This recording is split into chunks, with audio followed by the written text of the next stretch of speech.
I'm trying MrBeast cookies so you don't have to. Or have to. I was gonna get some Hershey's in honor of Chris, but let's get into it.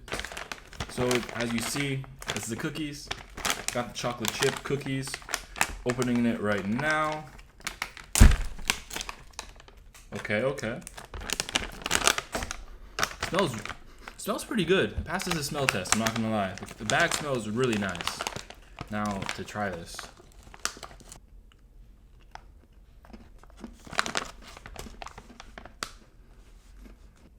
It's very chewy, but it's pretty good. I'll give it a solid 8 out of 10. It's pretty good.